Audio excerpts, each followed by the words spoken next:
Hey guys, welcome back to my channel. And today we're going to go out and look at the pond. It scared me. I thought it was a roadrunner. It's a statue. So a lot of people right now during the summertime are talking about that their ponds are having a lot of water loss. What does that mean? It means that during the summertime, a lot of people, their ponds start evaporating. And when your pond evaporates, you lose water. Real simple, right? And some ponds don't have autofills on them. People are having to go out there and put, their water hose into the ponds. But I want to show you how low my evaporation has gotten. So come around here, and you might hear me filling the water up right now, filling the pond. But I want to show you guys what the water level used to be like. All right, so check this out. All right, guys, so you can see my beautiful lilies there, the purple ones, the variegated lily pads. I just think they're absolutely beautiful, but look at the evaporation on the pond right now. You can see the white part on the rocks, how high that used to be, and that's the actual pond level. And look how low it is. I used to freak out thinking, oh my God, I'm having a leak in my pond, but it's actually not that. It's actually the heat. So check that out. Pretty crazy, isn't it? So, if you're getting a lot of evaporation, don't worry about it. You might have a new pond, and you might be thinking, I just have my pond put in, and all of a sudden I'm having this leakage going on. Well, actually you don't. What it is it's evaporation. Now, depending on your waterfall size, you could have a waterfall that's like, I don't know, 4 feet tall maybe. My waterfall is about 11 feet, 12 feet, somewhere around there. So as the water's got, let's see, 1, 2, 3 tiers. I got 3 tiers on our waterfall here.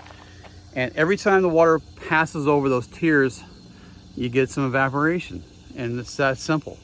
So, but I wanted to show you how clear my pond is today. And I've had the water just kind of trickling in. Sometimes when your waterfall's on high maximum flow, you're going to get this like stirring motion effect. And what's going to happen, it might make your pond a little more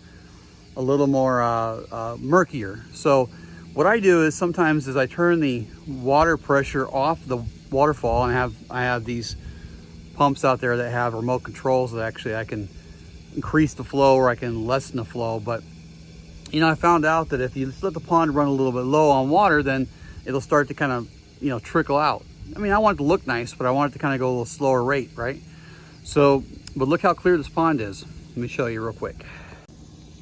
All right, so you can see the fish down on the bottom down there, but you see the rocks? You can see how the rocks are forming down there. That's how clear it is. You got my little cave down there that the fish can hide in.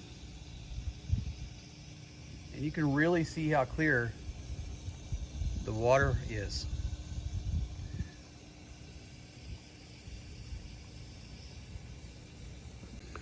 Now, do I think the water clarity is because of the flow rate? I think so, or maybe because it's the time of the season. I don't know.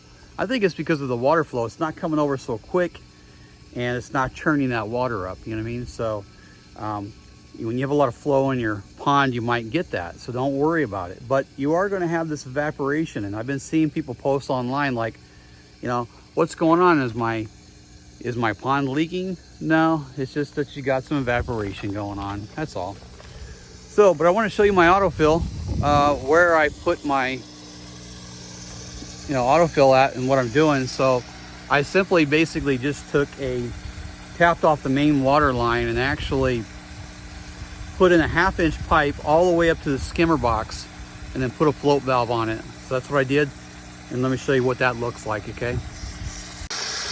Now you can see here's my skimmer box, and you can see here how there's a float that's on the water there, float valve. So when that water fills up, it's going to, if that float will come up, it'll stop. Now every once in a while, you should come back during the summertime and springtime, and you should clean this basket out. It's super important that you clean the basket out, because you're going to get such low water flow.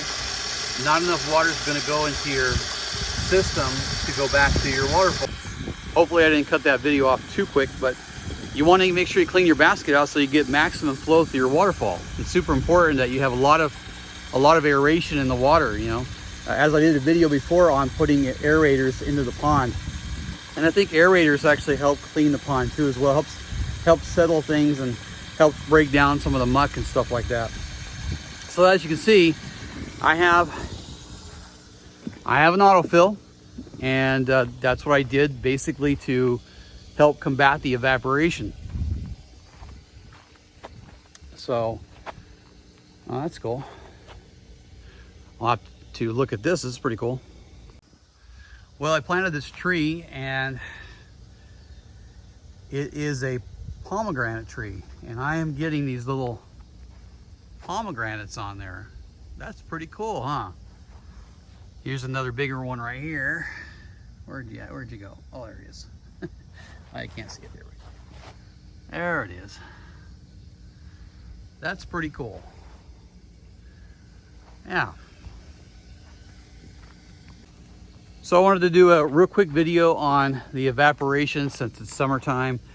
I've been kind of laying off the videos during the heat like this. I mean, it's so hard to get out here and work in the heat.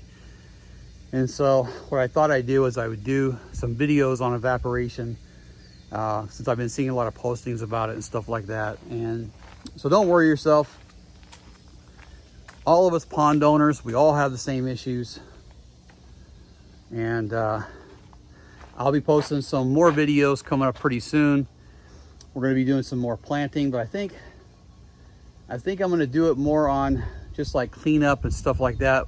What kind of plants, what are some of the good plants to plant around ponds and things like that. So I think, you know what I got to do? I got to figure out something to put a new net over my pond. Now, I like to put a net over because we got birds. Birds come in and they eat all your fish. So I hate putting a net over. It looks kind of horrible, but that's what I got to do to protect the fish, you know. So, from raccoons or other animals. So, but I put these posts in, and these posts are pretty cool because then I figured I can crisscross some netting across. So I might try that and see how that turns out. So, well, anyways, I hope you liked the video on evaporation, pond evaporation today. I'm going to be doing some more videos to come. Please subscribe to my channel. I'll see you guys on the next video, okay? You guys take care.